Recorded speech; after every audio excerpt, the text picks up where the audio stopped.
Hello बच्चों। कैसे हो आप लोग? उम्मीद है कि सब बढ़िया होंगे और कोरोना के दौरान सरकार के दिशा निर्देशों का पालन करते हुए घर में सुरक्षित होंगे और अपनी पढ़ाई कर रहे होंगे। आज से हम लोग कक्षा 12 की पढ़ाई भौतिक विज्ञान की प्रारंभ करेंगे। पहले हम लोग पाठ्यक्रम पर एक बार ध्यान दे लेते हैं। ये माध्यमिक शिक्षा परिषद उत्तर प्रदेश प्रयागराज बोर्ड द्वारा जो पाठ्यक्रम है भौतिक विज्ञान का, उसमें एक लिखित परीक्षा होगी 70 अंकों की और 30 नंबर का प्रयोगात्मक परीक्षण होगा। सैद्धांतिक परीक्षण में जो 70 नंबर की परीक्षा होगी, इसमें प्रश्न पत्र में दो खंड होंगे, खंड का और खंड खा, दोनों से 35-35 अंक के प्रश्न आएंगे।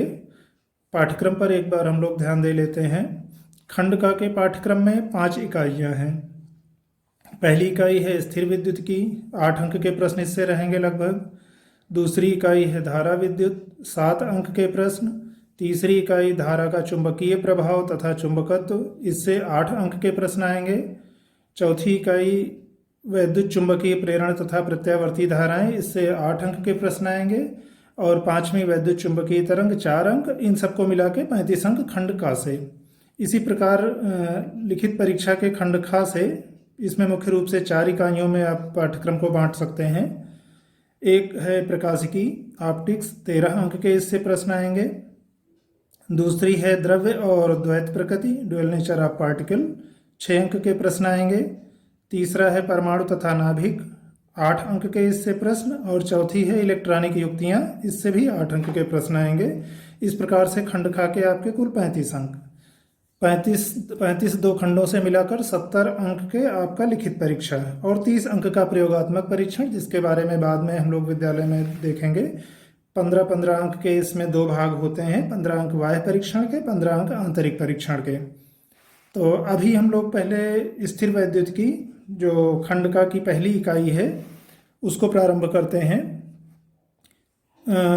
स्थिर वैद्युतिकी के पहले हम लोग ध्यान दें, शुरुआत में हम लोग कुछ साल पहले तक विद्युत और चुंबकत्व को अलग अलग इकाई के रूप में मानते थे, पर दोनों एक दूसरे पर इस तरह से आश्रित हैं कि इनको मिला करके, विद्युत और चुंबकत्व को मिला करके विद्युत चुंबकत्व एक समग्र रूप से एक इकाई मानी जाती है। इस विद्युत चुंबकत्व को आप दो भागों में बांट सकते हो। एक स्थिर विद्युत की इलेक्ट्रोस्टैटिक्स, जिसमें आवेश स्थिर अवस्था में रहता है, और दूसरा इलेक्ट्रोडायनेमिक्स। इलेक्ट्रोडायनेमिक्स का मतलब जिसमें इलेक्ट्रॉन गति की अवस्था में रहते हैं, यानी धारा और उसके प्रभाव। चुंबकत्व भी उसमें आता है, विद्युत धारा है, चालन है, परिपथों के बारे में वर्णन है, वो इलेक्ट्रोडायनेमिक्स का हिस्सा है। और इलेक्ट्रोस्टैटिक्स में स्थिर अवस्था में आवेश, यानी दैनिक जीवन में विद्युत स्थिर आवेशों के कारण जो विद्युत बल उत्पन्न होता है या विद्युत क्षेत्र उत्पन्न होता है या विभव आदि का अध्ययन करते हैं, वो स्थिर वैद्युतिकी के अंतर्गत आता है। हम लोग इसके पहले जब भी शुरुआत में विद्युत के बारे में पढ़े होंगे, तो दैनिक जीवन में विद्युत प्रभाव का अनुभव हम लोगों ने देखा होगा कि सूखे मौसम में जब हम अपने बालों में कंघी करते हैं, सूखे बालों में प्लास्टिक की कंघी से या रबड़ की कंघी से कंघी करते हैं, और उसके बाद थोड़ी देर रगड़ने के बाद उसमें कागज़ के छोटे छोटे टुकड़ों को या घास फूस के छोटे छोटे तिनकों को अपनी ओर आकर्षित करने का गुण आ जाता है। इसी प्रकार अंधेरे कमरे में जब कभी जो संश्लेषित पदार्थों के बने हुए कपड़े होते हैं, सिंथेटिक मटेरियल्स के, जैसे पॉलिस्टर है, नायलॉन है, या स्वेटर है, ऊनी स्वेटर है, इनको पहनते या उतारते समय हम लोगों ने चिंगारी जैसी स्पार्किंग का और आवाज़ का अनुभव किया होगा। ये जब भी कभी हम लोग विद्युत की शुरुआत किए होंगे तो आमतौर पर इन उदाहरणों से शुरुआत करते हैं। अभी स्थिर वैद्युतिकी में हम लोग पहले तो स्थिर वैद्युतिकी की परिभाषा की अगर बात करें, तो स्थिर आवेशों द्वारा उत्पन्न विद्युत बल, विद्युत क्षेत्र या विद्युत विभव आदि का अध्ययन इस क्षेत्र में किया जाता है। ऐतिहासिक पृष्ठभूमि की बात करें तो आज से लगभग 2500 साल, 2500-2600 साल पहले, 600 BC, 600 ईसा पूर्व के आसपास, ग्रीस या यूनान एक देश है, वहाँ के एक दार्शनिक थे थेल्स। उन्होंने देखा कि जब ऊन या रेशम के साथ अंबर एक रेजिन जैसा पदार्थ होता है, जैसे गोंद होता है, तो अंबर को जब ऊन से या रेशम से रगड़ा गया तो उन्होंने देखा कि इसमें अन्य वस्तुओं को अपनी ओर आकर्षित करने का गुण आ गया है। अंबर में अन्य वस्तुओं को अपनी ओर आकर्षित करने का गुण आ गया है। जैसे हम लोग सूखे बालों में कंघी का देखते हैं कि उसी तरह से अंबर में भी कागज के छोटे छोटे टुकड़ों को आकर्षित करने का गुण आ गया था। तो ऐतिहासिक रूप से तब से माना जा सकता है कि विद्युत की खोज हुई। और बाकी विद्युत शब्द की उत्पत्ति को कहें तो अंबर शब्द को ग्रीक भाषा में हम लोग इलेक्ट्रॉन कहते हैं। अंग्रेजी में अभी हम जो स्पेलिंग लिखते हैं वहाँ के की जगह सी होता है। अभी ग्रीक भाषा में इलेक्ट्रॉन ऐसे है, इलेक्ट्रॉन से इलेक्ट्रिसिटी, यानी ऐतिहासिक रूप से विद्युत की उत्पत्ति एम्बर को इलेक्ट्रॉन ग्रीक भाषा में कहते हैं। तो उसके कारण इस शाखा को इलेक्ट्रोस्टैटिक्स और गतिशील अवस्था में इसके कारण बहने वाली धारा को विद्युत धारा कहते हैं। फिर हम लोग आते हैं आवेश पर। आवेश या चार्ज क्या है? यह आवेश किसी वस्तु की या पदार्थ का वह मूलभूत यानी फंडामेंटल या अंतर्निहित गुण है जो उसके अंदर समाहित रहता है, जिसके कारण आवेश युक्त वस्तुएं विद्युत बल का अनुभव करती हैं। कि जैसे द्रव्यमान है, आवेश है, ये मूलभूत गुण है। विद्युत बल का अनुभव का मतलब जैसे आपके पास दो आवेशित वस्तुएं हैं तो वे दोनों वस्तुएं एक दूसरे पर विद्युत बल लगाएंगी। और जो वस्तु की आवेशित अवस्था होती है इसको आप एक तरह से असंतुलन की अवस्था कह सकते हो। सामान्य अवस्था में वस्तुएं उदासीन होती हैं, तो आविष्ट अवस्था या वस्तु की आवेशित अवस्था उसके असंतुलन की अवस्था होती है। और अनावेशित अवस्था का मतलब है उस वस्तु पर कुल आवेश शून्य है। कुल शब्द पर आप लोग ध्यान रखना, क्योंकि प्रत्येक वस्तु या पदार्थ अणुओं से मिलकर बना है, फिर अणु परमाणुओं से मिलकर बने हैं। और परमाणु की अभी जो हम लोग सामान्य संरचना मान के चलते हैं, सामान्य संरचना ये कि बीच में नाभिक होता है, नाभिक धनावेशित होता है और न्यूट्रॉन और प्रोटॉन नाभिक के अंदर होते हैं। बाहर विभिन्न कक्षाओं में इलेक्ट्रॉन चक्कर लगा रहे होते हैं, इलेक्ट्रॉन ऋणावेशित होते हैं। सामान्य अवस्था में नाभिक में जितने प्रोटॉनों की संख्या होती है उतनी ही बाहर चक्कर लगा रहे कुल इलेक्ट्रॉनों की संख्या होती है। तो किसी परमाणु में जितने नाभिक में प्रोटॉनों की संख्या उतनी ही सारे बाहरी कोषों के नाभिक के चारों ओर चक्कर लगा रहे इलेक्ट्रॉनों की कुल संख्या। एक इलेक्ट्रॉन पर जितना आवेश होता है उतना ही एक प्रोटॉन पर आवेश की मात्रा होती है। बस अंतर इतना है कि प्रोटॉन पर धनावेश होता है और इलेक्ट्रॉन पर ऋणावेश। अब तो जितना प्रोटॉनों की संख्या इलेक्ट्रॉनों की संख्या बराबर, प्रोटॉनों पर जितना धनावेश, एक प्रोटॉन पर जितना धनावेश उतना ही एक इलेक्ट्रॉन पर धनावेश। तो इसका मतलब सब एक परमाणु के सभी प्रोटॉनों का कुल धनावेश उसी परमाणु के सामान्य अवस्था में कुल इलेक्ट्रॉनों के ऋणावेश के बराबर होता है।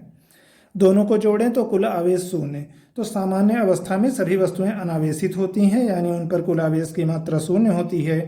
और आवेशित वस्तु को, आवेशित अवस्था को हम लोग असंतुलन की अवस्था इसलिए कहते हैं कि जब इसमें से अगर हम किसी भी प्रकार से किसी एक प्रकार के आवेश की मात्रा को कम या ज़्यादा कर सकें। जैसे मान लो हमने किसी वस्तु से इलेक्ट्रॉन हटा दिए तो वहाँ पर इलेक्ट्रॉनों की कमी हो गई, तो ऋणावेश की कमी हो जाएगी, अब वो धनावेशित होगी।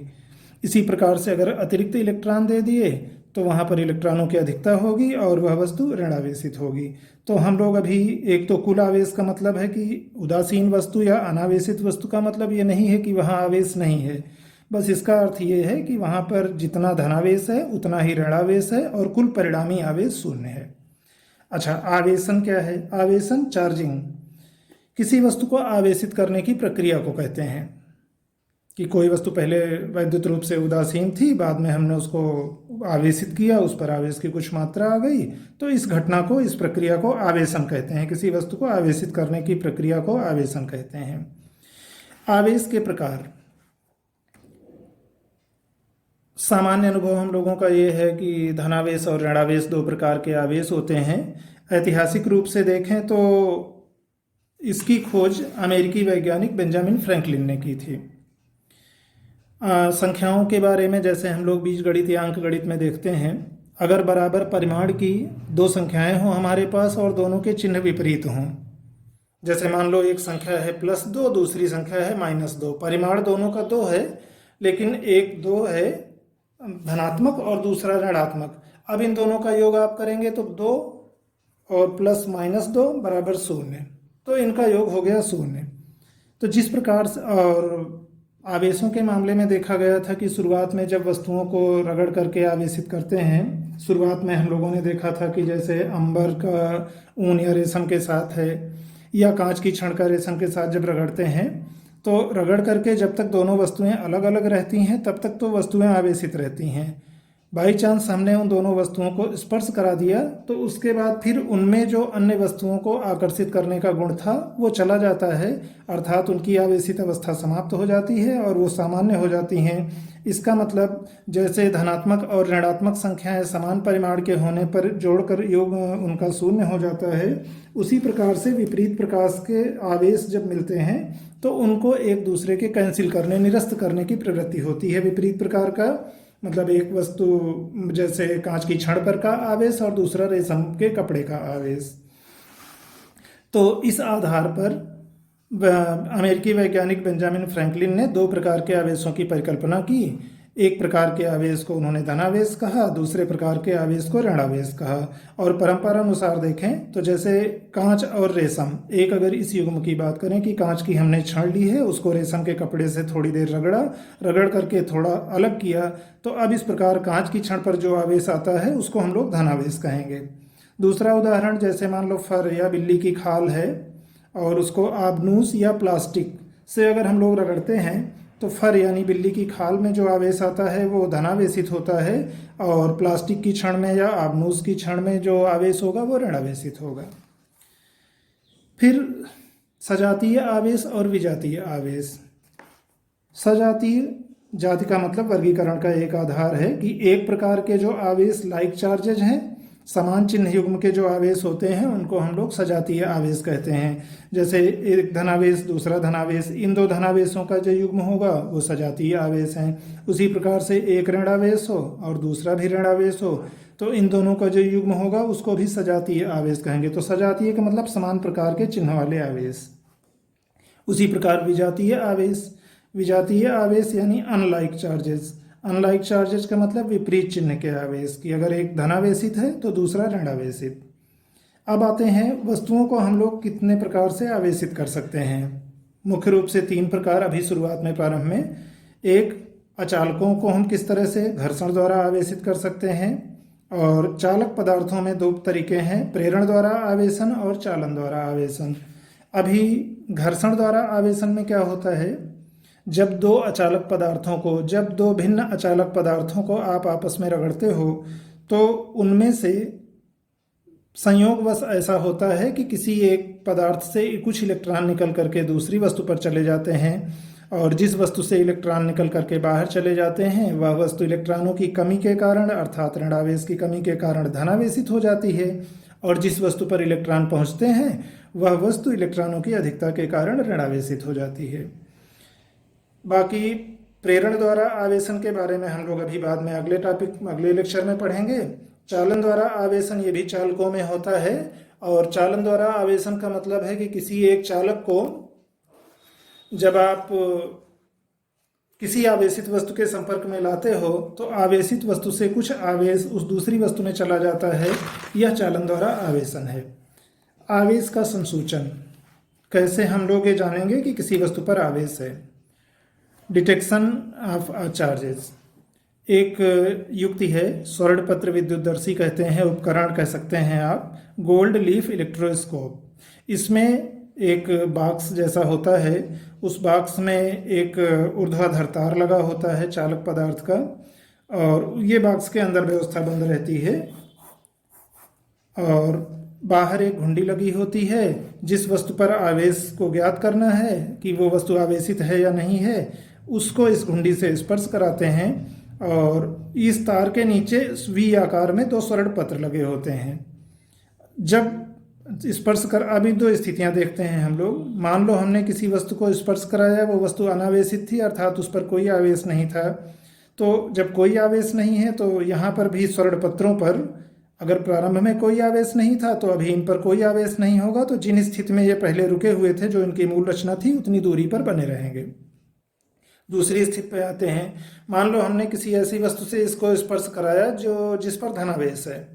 अब धनावेश वस्तु से जब इस घुंडी को स्पर्श कराएंगे तो उस वस्तु से कुछ धनावेश इस घुंडी पर आ जाएगा और ये घुंडी के माध्यम से यहाँ इस चालक तार से होते हुए स्वर्ण पत्रों पर भी धनावेश आ जाएगा। अब ये दोनों स्वर्ण पत्र धनावेशित हैं। समान प्रकार के यानी सजातीय आवेश एक दूसरे को प्रतिकर्षित करते हैं। सामान्य अवस्था में ये जितनी दूरी पर थे, अब इनके बीच की दूरी कुछ बढ़ जाएगी, क्योंकि ये अगर पहला स्वर्ण पत्र है, ये दूसरा स्वर्ण पत्र है, तो पहला वाला स्वर्ण पत्र दूसरे वाले को प्रतिकर्षित करेगा और दूसरा वाला स्वर्ण पत्र इस पहले वाले स्वर्ण पत्र को प्रतिकर्षित करेगा। तो इस प्रतिकर्षण बल के कारण इनमें फैलाव हो जाएगा, थोड़ा सा इनके बीच की दूरी बढ़ जाएगी। किस वस्तु पर तो दो चीज़ों के मापने में, एक कि वस्तु आवेशित है या नहीं आवेशित है। अगर आवेशित नहीं है तो स्वर्ण पत्र उसमें सामान्य स्थिति में ही रहेंगे। अगर वस्तु आवेशित है तो घुंडी से स्पर्श कराने के बाद स्वर्ण पत्रों में फैलाव आ जाएगा। अच्छा, धनावेश के बजाय अगर यहाँ ऋणावेश भी रहा होता तो इसी तरह से यहाँ ऋणावेश यहाँ वितरित होते हुए स्वर्ण पत्रों पर आता और तब भी एक स्वर्ण पत्र ऋणावेशित, दूसरा ऋणावेशित, समान प्रकार के आवेश दोनों एक दूसरे को प्रतिकर्षित करते और दूरी बढ़ती। तो चाहे धनावेशित वस्तु को स्पर्श कराएं चाहे ऋणावेशित को, आवेशित होने पर स्वर्ण पत्रों के बीच की दूरी बढ़ेगी प्रतिकर्षण बल के कारण। अब इसका दो तरह से हम लोग परीक्षण में उपयोग कर सकते हैं। एक, अगर कोई वस्तु आवेशित है तो उससे स्पर्श कराने पर स्वर्ण पत्र के बीच की दूरी बढ़ जाएगी। दूसरा, दो वस्तुएं हैं, दोनों आवेशित हैं, तो किस पर आवेश की मात्रा ज़्यादा है, किस पर आवेश की मात्रा कम है, इसका एक अनुमान लगा सकते हैं। जो वस्तु कम आवेश से आवेशित होगी, आवेश की मात्रा या आवेश का स्तर जिसमें कम होगा, जिसे हम लोग आगे बाद में विभव के रूप में देखेंगे, तो आवेश का स्तर जिसमें कम होगा वो कम आवेश स्थानांतरित करेगी, तो उसमें स्वर्ण पत्र में कम फैलाव होगा। जो वस्तु ज़्यादा मात्रा में आवेशित होगी वो ज़्यादा आवेश का स्थानांतरण करेगी और उस स्थिति में स्वर्ण पत्र में ज़्यादा फैलाव होगा। अर्थात स्वर्ण पत्र का फैलाव आवेश की मात्रा के अनुक्रमानुपाती होगा कि कितना उस स्वर्ण पत्र पर आवेश आया है, और स्वर्ण पत्र पर आई आवेश की मात्रा अनुक्रमानुपाती होगी उस वस्तु के जिस आवेशित वस्तु के संपर्क में हम इस घुंडी को ला रहे हैं। एक बात पर हम लोग संक्षेप में गौर करते हैं कि सजातीय आवेशों में प्रतिकर्षण क्यों होता है और विजातीय आवेशों में आकर्षण क्यों होता है। आवेश बल नियम, charge force law. Charge force law क्या है? Like charges unlikes and unlike charges likes each other, कि समान प्रकार के आवेश एक दूसरे को प्रतिकर्षित करते हैं, like charges unlikes and unlike charges likes each other, कि समान प्रकार के आवेश एक दूसरे को प्रतिकर्षित करते हैं और विपरीत प्रकार के आवेश एक आकर्षित। सामान्य व्यवहार की हम लोग बात करें, अभी जैसे दैनिक जीवन में लें, हम में से जिसके पास जिस वस्तु की कमी होती है, हमें से कोई भी असामान्य अवस्था में, परेशान अवस्था में या समस्या में नहीं रहना चाहता है। परमाणु की उदासीन अवस्था उसकी सामान्य अवस्था है, जब उसके नाभिक में प्रोटॉनों की संख्या और बाहरी कोषों के इलेक्ट्रॉनों की कुल संख्याओं का योग समान होता है। जब हम किसी वस्तु को आवेशित करते हैं तो उसमें असंतुलन आ जाता है। अब प्रोटॉनों की संख्या और इलेक्ट्रॉनों की संख्या समान नहीं रही। अब इस स्थिति में परमाणु यह कोशिश करता है कि हमारी अवस्था फिर पहले जैसी सामान्य हो जाए। प्रत्येक आवेशित वस्तु अपने आवेश का विसर्जन करना चाहती है, अपने आवेश को हटाना चाहती है। अब आप एक उदाहरण लीजिए, मान लीजिए दो धनावेशित वस्तुएं हैं। एक धनावेशित वस्तु का मतलब उनमें इलेक्ट्रॉन की कमी है। अब एक इलेक्ट्रॉन की कमी वाली वस्तु वो इलेक्ट्रॉन को ढूंढ रही होगी कि उसके परिवेश में उसको कुछ इलेक्ट्रॉन मिल जाए। दूसरी धनावेशित वस्तु जब उसके क्षेत्र में आती है, उसके समीप आती है, अब दूसरी वाली धनावेशित वस्तु में भी इलेक्ट्रॉन की कमी है। वह वस्तु भी चाह रही है कि हमको भी इलेक्ट्रॉन मिल जाए। अब इस प्रकार से दो इलेक्ट्रॉन चाहने वाली वस्तुएं जब एक दूसरे के पास लाने की आप कोशिश करेंगे तो दोनों को ये लगेगा कि उधर जाने में खतरा है, क्योंकि हम तो इलेक्ट्रॉन ढूंढ रहे हैं कि हमको कहीं से कुछ इलेक्ट्रॉन और मिल जाए तो हमारी ये जो समस्या है इलेक्ट्रॉनों की कमी वाली, ये दूर हो जाए। अब दूसरा अगर उसको कोई ऐसा परमाणु दिख गया कि वो भी कह रहा है कि हमको भी इलेक्ट्रॉन चाहिए, तो वो उधर जाने से बचेगा, क्योंकि हो सकता है उससे वो इलेक्ट्रॉन पहले से ही कम है, दूसरा वाला कुछ और ले ले, तब तो समस्या और बढ़ जाएगी। तो ऐसी जगह परमाणु नहीं जाना चाहेगा जहां उसकी समस्या और बढ़े, जहां उस पर आवेश की मात्रा और बढ़े। स्वाभाविक प्रवृत्ति हम में से सभी की सामान्य अवस्था में और निम्नतम ऊर्जा अवस्था में रहने की होती है। तो इस प्रकार से सजातीय आवेश मतलब समान प्रकार की समस्या वाले आवेश वो एक दूसरे से दूर जाने की कोशिश करेंगे, एक दूसरे को नहीं पसंद करेंगे, एक दूसरे को प्रतिकर्षित करेंगे। और विपरीत प्रकार के आवेश, जैसे मान लो एक धनावेशित वस्तु और एक ऋणावेशित वस्तु को जब आप पास लाते हैं तो धनावेशित वस्तु इलेक्ट्रॉन चाहिए, उसको कमी है। ऋणावेशित वस्तु उसके पास इलेक्ट्रॉन की अधिकता है, वो इलेक्ट्रॉन देना चाहता है। जैसे ही उन दोनों को पता चलेगा, धनावेशित वस्तु को लगेगा कि कोई एक ऐसी वस्तु हमारे समीप आ रही है जो इलेक्ट्रॉन देना चाहती है, तो वो उधर आकर्षित होगा कि ये हमारे मतलब की बात है, ये हमारी समस्या का समाधान कर सकता है। और उसी प्रकार ऋणावेशित वस्तु, उसको लगेगा कि ये दूसरी धनावेशित वस्तु हमसे इलेक्ट्रॉन लेने को तैयार है। तो इस प्रकार से वो दोनों वस्तुएं एक दूसरे की ओर आकर्षित होंगी, उनके बीच आकर्षण बल लगेगा। यानी विजातीय आवेश, एक अगर धनावेशित है दूसरी ऋणावेशित है, तो एक दूसरे को आकर्षित करेंगे, एक दूसरे पर आकर्षण बल का अनुभव करेंगे, क्योंकि वो दोनों एक दूसरे की समस्या को कम करेंगे। शेष तो इस भाग में अभी इतना, शेष अगले भाग में